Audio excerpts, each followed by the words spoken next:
My weekend at an Airbnb was supposed to be simple, but the moment I arrived, small details around the place started to feel off. What those little things led to was far more disturbing than I ever imagined. I booked the Airbnb for a quiet weekend outside the city. The photos looked clean. The reviews were solid. It felt routine, a short break to reset. I arrived late on Friday. The host met me at the door, gave me a quick tour, handed over the keys, and left. He was polite, but in that brief encounter, something in his manner felt rushed. It was subtle. A clipped smile, quick eyes, nothing you would pin down right away. The room looked exactly how a good Airbnb should. Fresh sheets, folded towels, a small welcome note on the table.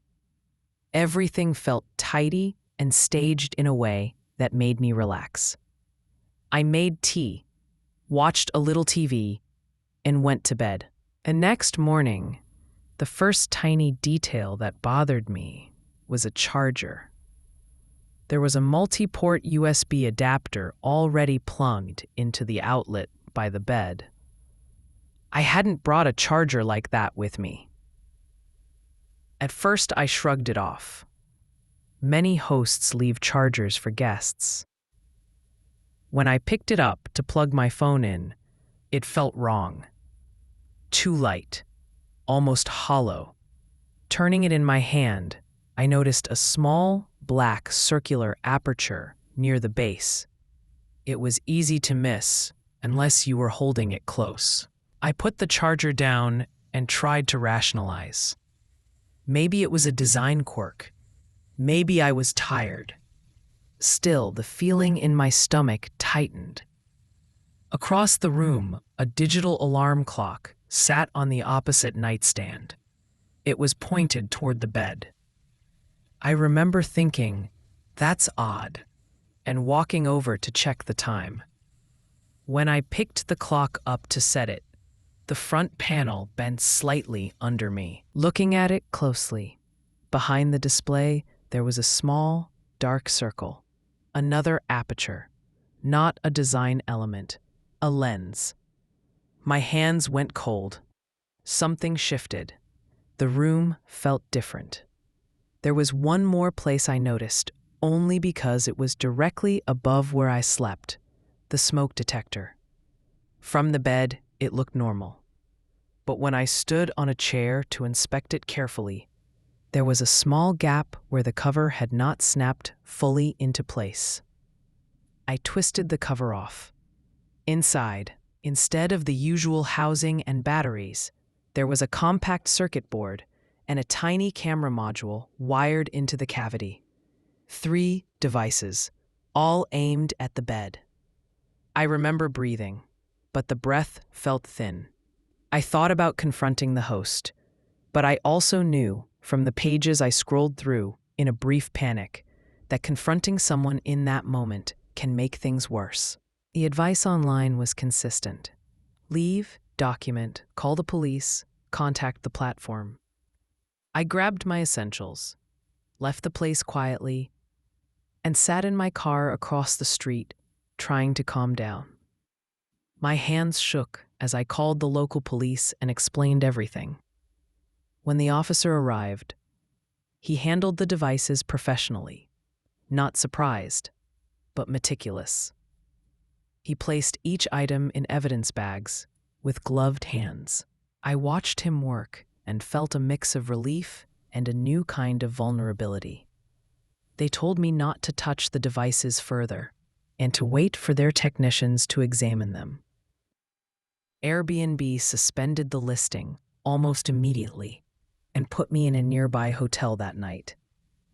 The officer called the next morning with details.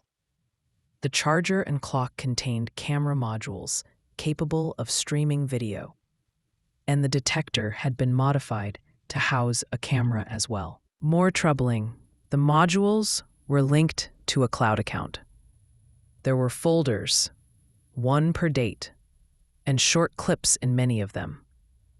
They traced the purchases and the cloud account to the host's email.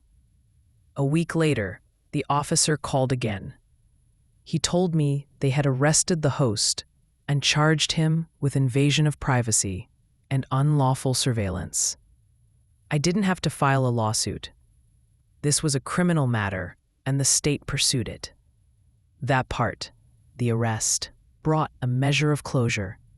What didn't change, however, was the way I felt afterward. I began to check every room I stayed in, every smoke detector, every charger. Even ordinary things felt like potential hiding places. A cheap charger, a bedside clock, a smoke detector. I kept thinking about how easily those devices blended in. They were ordinary objects we trust without thinking, and that trust was the exploit. The experience changed me in small, persistent ways. I felt hyper-aware of rooms. I found myself scanning for inconsistencies, a cover not fully seated, a flicker of plastic that looked off, the weight of something in my hand that felt lighter than it should. But there was another, quieter change, too.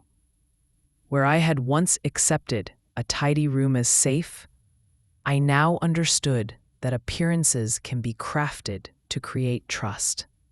And when trust is manufactured, it becomes a weapon. I don't tell this story for shock alone. I tell it because the one small thing I noticed, the hollow charger, is the reason I found the cameras at all. If I had not picked it up, if I had not looked carefully, I might never have known. There's a strange comfort now in being more observant, but there's also a lingering anger, a quiet frustration that someone could weaponize familiarity in that way. In the end, the legal outcome was not what I replay most in my head. I replay the moment I picked up the charger, the moment the clock flexed under my fingers, the moment I saw the gap in the detector cover. Those tiny moments, the things people often write off as nothing, became decisive. I still travel. I still rent places on short-stay platforms. But I do it with a new ritual. I scan. I look for small misalignments. I test the weight of objects. I open covers where possible. If you ever find yourself in a place that feels just a little too perfect, listen to that small sensation. Your brain is noticing patterns faster than your conscious thought. Trusting that nudge, not as a proof, but as a signal, is what saved me. If something about a rental doesn't feel right, don't ignore it. Small details are often the difference between safety and a violation you never see. Thank you for listening.